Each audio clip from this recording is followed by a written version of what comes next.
सुप्रभात छात्रों, आज हम शास्त्री प्रथम वर्ष का क्लास लेंगे जिसमें हम आप लोगों को उर्दू के उपसर्ग पढ़ाएंगे। इससे पहले हम हिंदी के उपसर्ग पढ़ा चुके थे और उससे पहले संस्कृत के उपसर्ग पढ़ा चुके थे छात्रों। तो आप लोग को बताए थे कि संस्कृत में 22 उपसर्ग है, उसके बाद हिंदी में 12 उपसर्ग है कामता प्रसाद गुरु के अनुसार, लेकिन ऐसे हिंदी में 11 कल पढ़ाए थे आप लोग को, और उर्दू में 18 उपसर्ग है जो आज हम आप लोगों को उर्दू के उपसर्ग पढ़ाएंगे छात्रों। ठीक है, और उसके अर्थ को बताएंगे, उदाहरण को बताएंगे। तो ठीक है, आगे देखते हैं छात्रों। अल उपसर्ग है ना, ये उर्दू के अल उपसर्ग है। तो अल का अर्थ होता है निश्चित, कोई भी काम का निश्चित, है ना। ये कोई भी काम करते हैं तो निश्चित रहता है कि हाँ इतने समय से जाना है। तो उसमें बत्ता शब्द में अल लग गया तो क्या हो गया, अलबत्ता, अल गरज, अल विदा, अल हलाल, है ना। तो अल शब्द से ये 4 शब्द लगभग बनते हैं छात्रों। उसके बाद अगला देखेंगे एन। एन का अर्थ होता है ठीक, निश्चित, इसका भी वही अर्थ होता है ठीक, निश्चित। एन वक्त कहते हैं ना, इसी समय, एन मौका, इस ऐसे मौके पर, है ना। उसके बाद एन जबानी। तो ये सारे शब्द छात्रों एन उपसर्ग से बना है। उसके बाद अगला देखेंगे कम। कम का अर्थ होता है थोड़ा, हीन, और इससे बनने वाले शब्द हैं कमजोर, कम अक्ल, कम खर्च, कम उम्र। ये सारे शब्द छात्रों हम लोग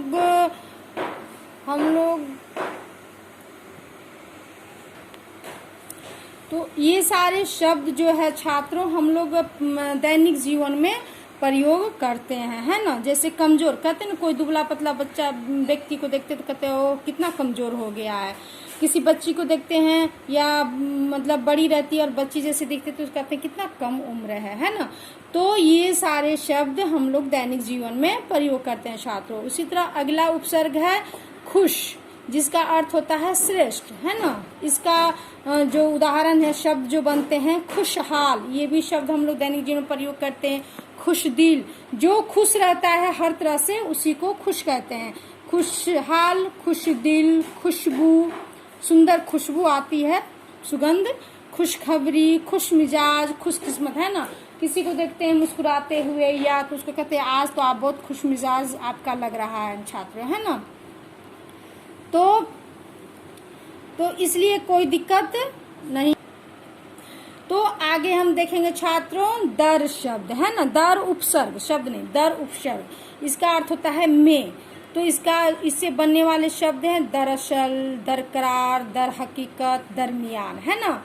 तो दरमियान मतलब बीच का होता है, ठीक है।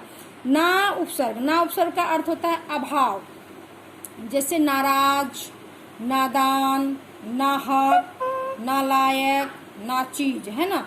ये सारे जिस शब्द से अभाव का पता चले उसे हम लोग, उसका उपसर्ग होता है ना, उससे बनने वाले शब्द ये सारे शब्द हैं छात्रों। ठीक है, अगला है फी। फी का अर्थ होता है प्रत्येक, इससे बनने वाले फी आदमी, फी घर, फी मन, फीसदी बनते हैं शब्द छात्रों। ठीक है, अगला देखेंगे गैर। गैर का अर्थ होता है अपना नहीं, है ना, भिन्न, अलग, और उससे बनने वाले से गैर सरकारी, कहते हैं ना, जो सरकारी प्राइवेट कंपनी क्या कहते हैं, वो सरकारी नहीं है, गैर सरकारी है। गैर कानूनी, जो कानून से संबंध काम नहीं रखता उसको कहते हैं गैर कानूनी। कोई गलत काम को हम लोग कहते हैं ना गैर कानूनी है। गैर हाजिरी, गैर मामूली, यानी कि जो भिन्न है, उससे बनने वाले इतने सारे शब्द है छात्रों। अगला देखेंगे ब। ब का अर्थ होता है अनुसार, में, और, है ना। इससे बनने वाले शब्द है छात्रों बदौलत, बनाम, बतौर, बदस्तूर, बजिन्स, है ना। उसके बाद आगे शब्द देखेंगे छात्रों बा। बा का अर्थ होता है साथ देना, बाकायदा, बाअदब, बाकलम, बाइज्जत, बाअक्ल, ये सारे शब्द बनते हैं छात्रों। उसके बाद आगे का जो उपसर्ग है बे। बे शब्द है, इसका अर्थ होता है बिना। जिससे बनने वाले शब्द है छात्रों बेकार, बेखबर, बेखटक, बेधड़क, बेरोक, बेचारा। इसमें बहुत सारे शब्द हैं जो छात्रों हम लोग प्रतिदिन यूज अपने दैनिक जीवन में करते हैं। ठीक है, आज हम 11 तक ही आप लोगों को उर्दू के उपसर्ग पढ़ाएंगे छात्रों, और कल इससे बच गया 7 और, तो कल हम आप लोगों को 7 और उपसर्ग उर्दू के बता देंगे छात्रों। इसको प्लीज़ आप लोग रिवीजन करते रहिए और एक बार याद कर लीजिएगा तो ये जीवन भर याद रहेगा छात्रों। ठीक है, धन्यवाद।